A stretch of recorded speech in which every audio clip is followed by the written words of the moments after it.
A very good afternoon to you all on Friday, the 5th of March. It's been interesting week, shall we say. I'll use that adjective.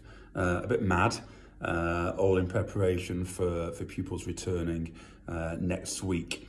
Thankfully, and it's been great this morning. It's now 10 to 1, so we finished our first 3-hour session with our wonderful parent volunteers testing year 13 and about half of year 11s, with the rest of year 11s due in this afternoon and some in 10 minutes time, so I'll have to be brief today.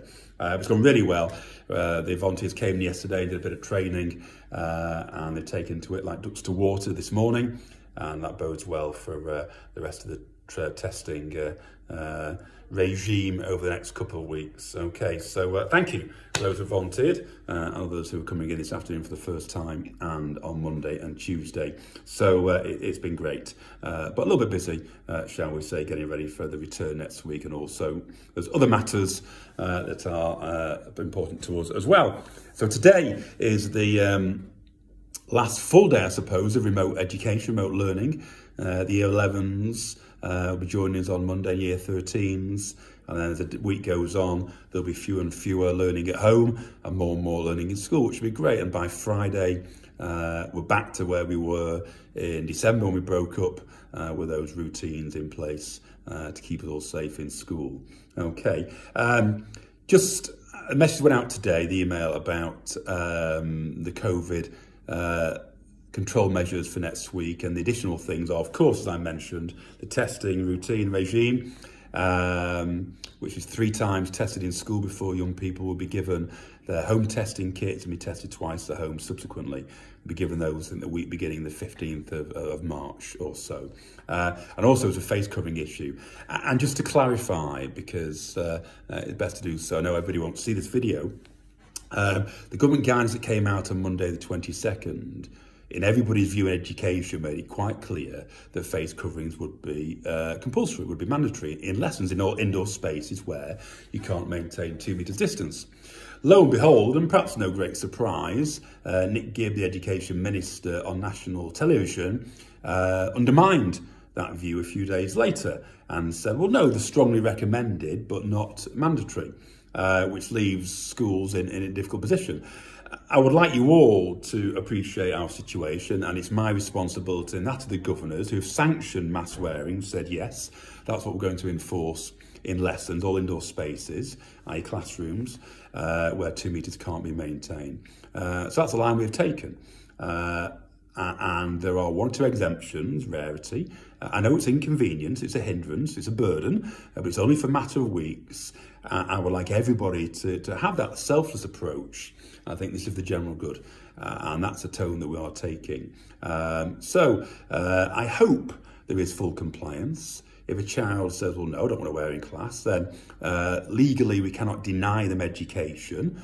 But what we can do is put them in a room where 2 metres can be maintained without wearing a mask, if that's what they choose to do, and their education will carry on in school, but remotely, and work will be set in that regard. So hopefully it will not come to that. But that is a line taken pretty much by all the head teachers in Trafford I've spoken to this week, and it is for the general good. So let's think of others, and let's comply, and let's get through this, because I would hate for any reason to have to close a bubble, a class, a year group, the whole school, partially or completely, because we've not had full compliance with these measures. Okay, so I'll get that out of the way, and hopefully we'll be great next week, and these conversations won't need to be had again. Sponsored walk, I cannot believe after last Friday we stand today on over £16,000. I thought if we got 10, that would be great, given that the situation we're in. But no, lo and behold, Wellington come good again. We've got 16,000 plus, and Mrs. Copeland has raised her target and extended the window on Just Giving from last week to a couple of weeks' time or so, and aiming for £20,000 now, which none of us thought we would get anywhere near given the circumstances. So thank you all ever so much. Keep the pennies rolling in, and well done. It was so heartwarming to read what was on the just giving comments there with contributions, the donations, and also what was on the various WhatsApps, Key Stage 3 and Sixth Form, whatever else. So brilliant job, guys, well done. Okay, yeah, you can see I'm rushing and very spontaneous today, so I'm looking at any notes I've got here. Exam guidance, some more that's gone out last week to Year 11s and Year 13s. I won't go on about that now. I've done a video for Year 11s and Year 13s to be played in Tutor on Monday. More of my face appearing on your screens, which nobody wants, quite frankly. Just to reassure them, hopefully, about how things will pan out. And one thing I have said, we'll do our job.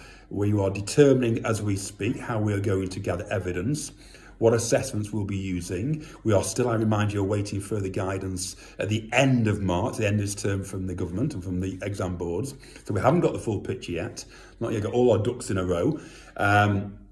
But we'll tell you what we know when we know it. And in due course, pupils know exactly what is being used to calculate those grades, what bits of evidence, as well as a final assessment, which will take place in May, possibly June, but probably in May, in about a 4-week window. Okay, so don't worry about it. Pupils' job is to come back in the right frame of mind and to focus purely and simply on learning and gaining knowledge and practicing those skills. We will do the teaching, we'll do the diagnosis, and ultimately we will do the assessments. And whatever you do, do not pester. Parents, I have to say, and young people, don't pester staff for grades. We're not going to tell you, we're not sharing any of that with you because the picture hasn't been formulated completely yet. And if you do pester us and ask those questions, it will purely slow down the whole process. So please, we know what we're doing. We did it last year. We've got this all over it. And that's the tone of the message to pupils on Monday morning. Okay, been a great week. What else has gone on? Sixth form interviews. I had the pleasure of doing 8 of those alongside Mrs. Stevens, Mr. Cropper, Miss Wilson, and Miss Gray did the vast majority, but I did 8 pupils. That was an absolute joy and a pleasure. So well done, Year 11s, for those interviews. Can't be easy. Do those applications, and our sixth form is competitive once again and will be full.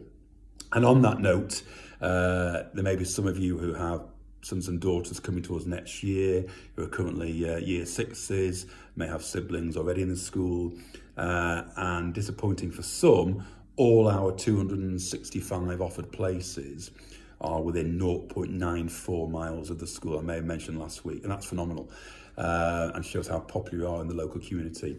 So some people have been surprised greatly to have not been granted a place initially, but as we've always said, if you're determined to get your child here, then on the waiting list, apply for an appeal, and fingers crossed, who knows, we'll get those extra places, because some will drop out, I'm sure, of that initial 265, some will choose to go elsewhere, and places will become available, and the panel may find in your favour regardless of that number being exceeded currently, if they think it's appropriate. So let's see. Nothing I can do about that. That's we have an admissions policy, and then obviously Trafford allocate places based on proximity to the school, which is one of the obviously the major criteria after certain other things. So yes, disappointment for some, congratulations to others, but if you are disappointed currently, please stick with it and go through the processes which are there. What else we had?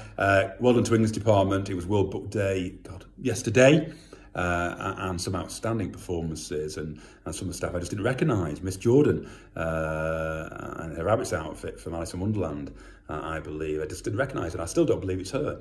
A wonderful performance by Miss McCann in playing Dorothy, and all others from the English department. So well done on your efforts there, and that's on the gallery. There'll be a separate item on the bulletin on the email attached with this.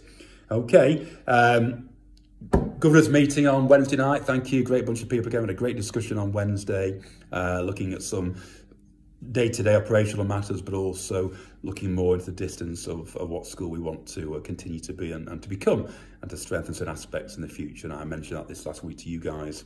Any thoughts you may have, please do share them with us. Okay, it's 9 minutes and 19 seconds, 20 seconds-ish. So, yeah, I think we'll call it a day then. Sorry to go on. Mad morning, mad week. I said it was interesting before, but mad. It is mad, but in a good way. Keeps us all busy and keeps me out of mischief. I'm looking forward to finishing this afternoon. Testing finishes about 4. And then we obviously do our schedules for next week. Okay, so all good. Please stick with us. Thank you for your help, your support, your compliance, and your kind messages. Let's not fall out over mask wearing. There are bigger things in the world than wearing a mask for a few weeks. Let's not get too irate about that. Let's go along with it despite the inconvenience, and it's in everybody's best interest. And before you know it, we'll be celebrating shirt signing and soirees and Welly Fest and talent shows and a degree of normality in the summer term. So anyway, have a great weekend. Thanks for all of you once again, and I cannot wait to see the young people back in school. It's been lovely to see them this morning. I welcome them back for their tests and in uniform next week. Okay, I'm going on as always. Have a great weekend. Bye-bye. Stay safe as always. Bye-bye.